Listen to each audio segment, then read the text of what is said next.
Hi, everybody. This is Dan Stolbarger, and welcome to this week's Kfir Middle East update. It is the week of the 26th. We'll look kind of backwards on the events that's transpired this week. Today, a very emotional day in Israel, obviously. Make sure you grab the PDF PowerPoint. There's more photos and images than usual because of the Bibas funeral procession. And I hope, again, the impact of photos, you already know. So Jerusalem Post, by the way, that should just be a link on the YouTube page to pull up that accompanying PDF PowerPoint. So the Jerusalem Post is all orange.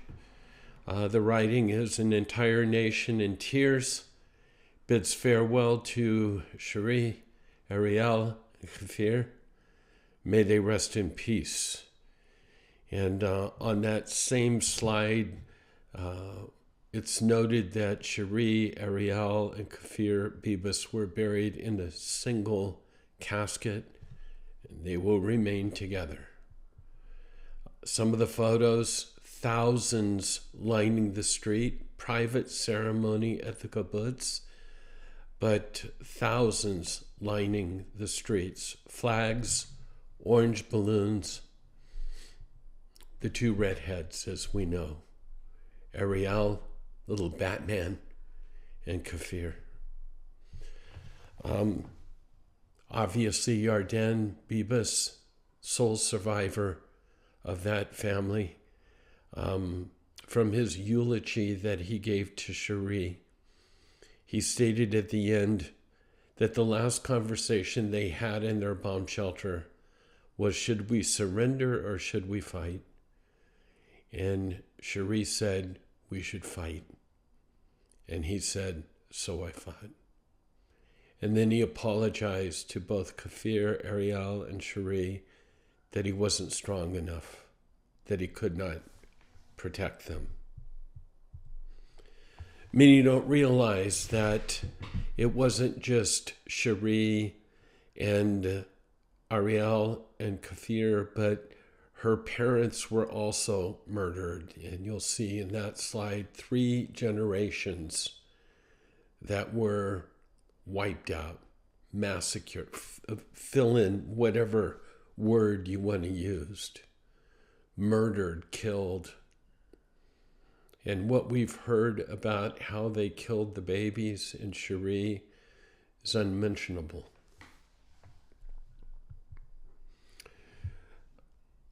The last slide we have is Shiri Bibas' coffin with her 2 boys. The words on the coffin simply read, I hear your brother's blood crying out to me from the ground. Again, all 3 buried in this same coffin. So the update from Yarden, because somewhat gag order, somewhat what should be shared, what should not be shared, I want you to hear that Yarden Bibas, and this is from my friend Amir, looked me in the eyes and asked that the whole world be made aware of the shocking way that his children were murdered. Shiri, Ariel, and Kfir were brutally murdered in captivity in Gaza. Contrary to the Hamas lies that they were killed in an airstrike, they were all murdered in cold blood. The terrorists did not shoot them, but murdered them with their bare hands. And then afterwards, they committed terrible atrocities on their bodies to cover up their crimes, to make it look as if it was an Israeli airstrike. May God avenge their blood. The Bibas family wants the world to know that the depths of this evil and malice is inconceivable, what took place. When someone dies, it's customary for Jews to say, may their memory be for a blessing.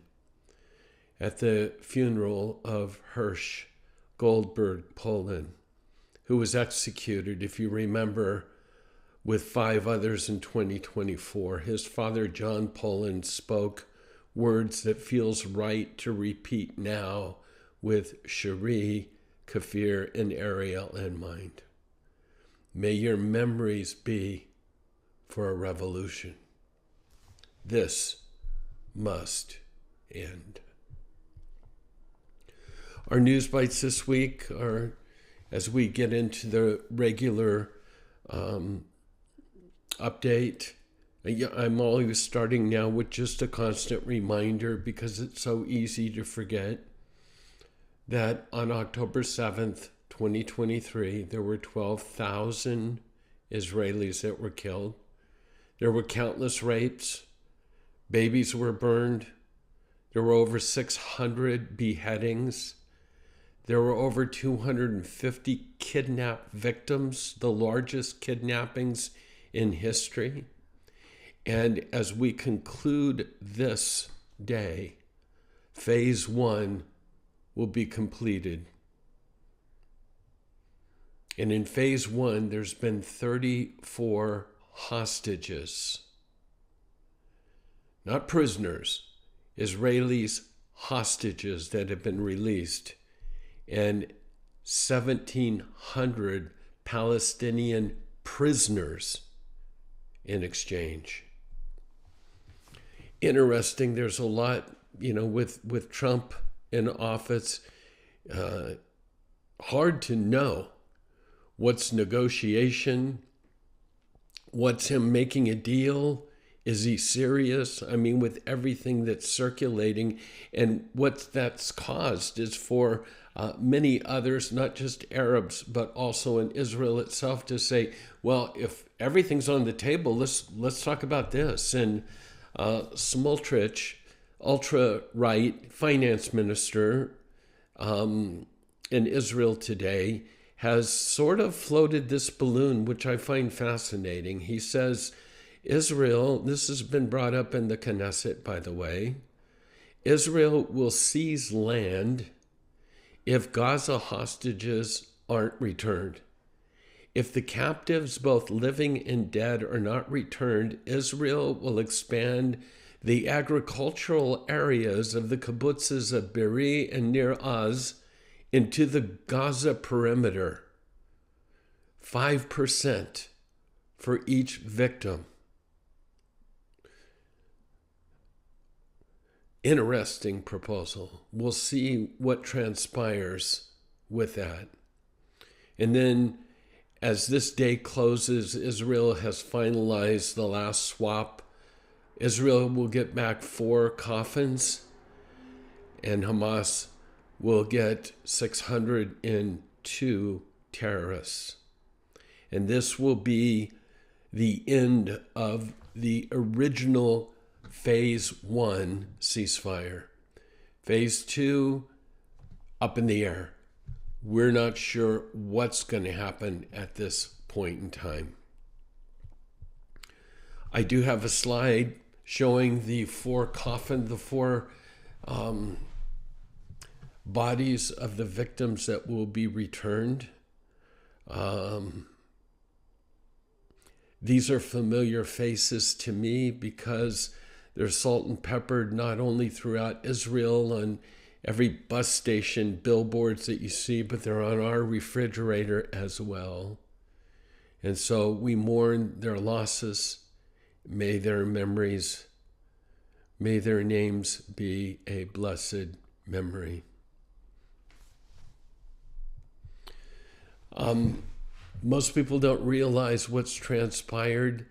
The miraculous event that took place on Thursday night. As I mentioned, most of Israel and the rest of the world have no clue about what took place. All I can say is that there were bombs that were placed on public transportation buses. Come to find out now, there were about 15. The bombs were supposed to be detonated on Friday morning, Shabbat morning, Friday morning. the beginning of Shabbat at 9 a.m. when the buses would be full, but a mistake was made by the Palestinians, by Hamas, and some of the alarms were set for 9 p.m., so they went off, 3 of them in empty lots that the buses were parked at, which then raised the alarm to Israel, and all public transportation was shut down, and they found explosive devices on over 15 different bombs. Imagine on Friday morning, leading up to Shabbat, how crowded it is, the casualties that would have been taken place. And we also read that there were 5 suicide bombers that were to be on the light rails to blow themselves up as well. So once again, it was a miracle. It was a miracle that took place. And then an article that I just entitled Left Field. And this is so far out there that I almost thought, oh, I don't know if I want to share this or not. But the more I thought about it, the more I realized, who knows what's next? So let me just read this to you. I call it Left Field. A dramatic breakthrough in the negotiations being conducted by the Americans for a significant expansion of the Abrahamic Accords. Abraham Envoy Witkoff arrives for a series of meetings, and they'll be next week. Not all the details are known, but according to what is already known, these are political moves that will lead to the replacement of the Shiite crescent axis, that's the Iranian axis of evil, around Israel, to exchange that with a moderate Sunni axis that will include not just Saudi Arabia and the United Emirates and Bahrain, but also includes Syria and Lebanon, Sunnis. Within this framework, Syria and Lebanon would join the Abrahamic Accords. In exchange, they would receive billions that Saudi Arabia will pour into them for the purposes of rehabilitation and rebuilding their countries. Russia will agree to maintain its military presence in Syria and will disengage from the Shiite or the Iranian axis. And the U.S. will establish a large military base in Jordan and assist Egypt in building a nuclear reactor for electricity purposes. The Gaza Strip will be handed over to the management of American and Saudi companies who will deliver it so that it serves as a quick outlet to the Mediterranean Sea, and it'll be used to export oil from the Gulf countries and import goods from the West. Maybe was this all a tactic of Trump to put something out there about, no, we're going to take over the Gaza, we're going to deport all the Palestinians? Was this in his mind back then as just part of the negotiation ploy? But as I read this, we know that the two-state solution is now ancient. No possibility. We have to think out of the box. This could work. We'll have to wait and see. I thought I would just share it with you.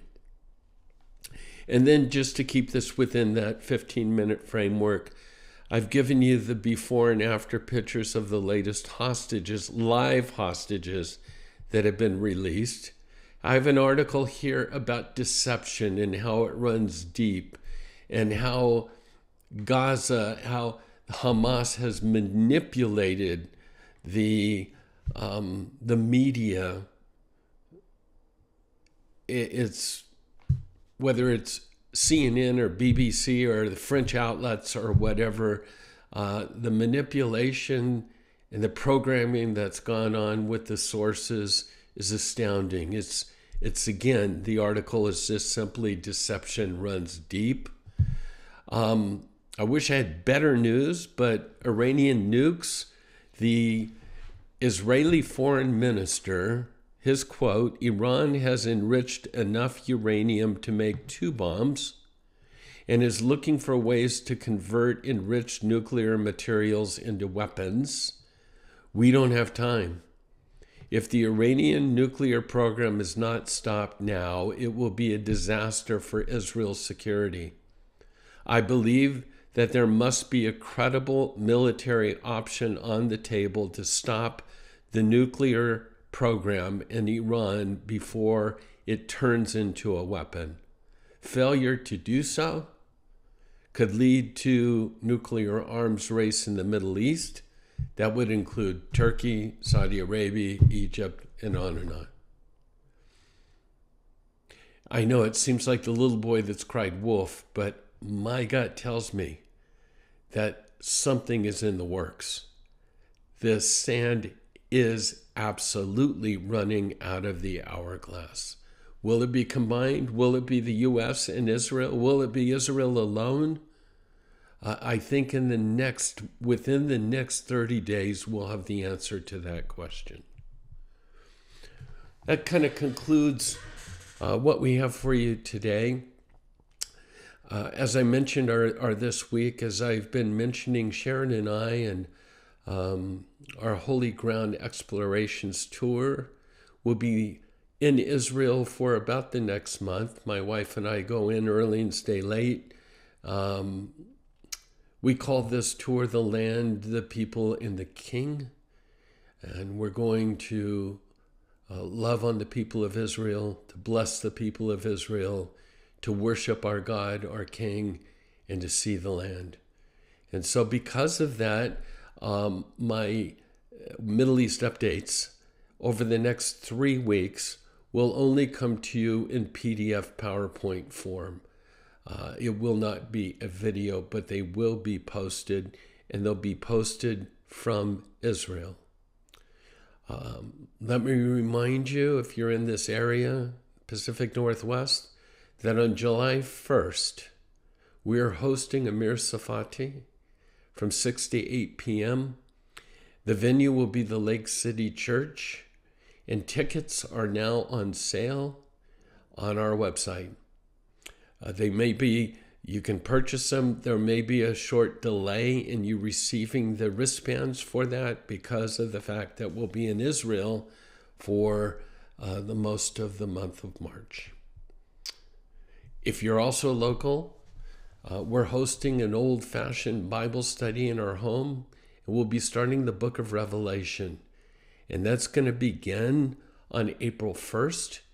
And you can text me, you can email me or whatever. I can give you the details of that. You might want to save a seat for that. And I think that pretty much covers this particular week. Again, heavy, emotional, somber day. And let's continue to pray for the hostages that are still alive, that they would be returned. Let's pray for wisdom for the leaders as far as everything that's in the what's next category. So with that, shalom.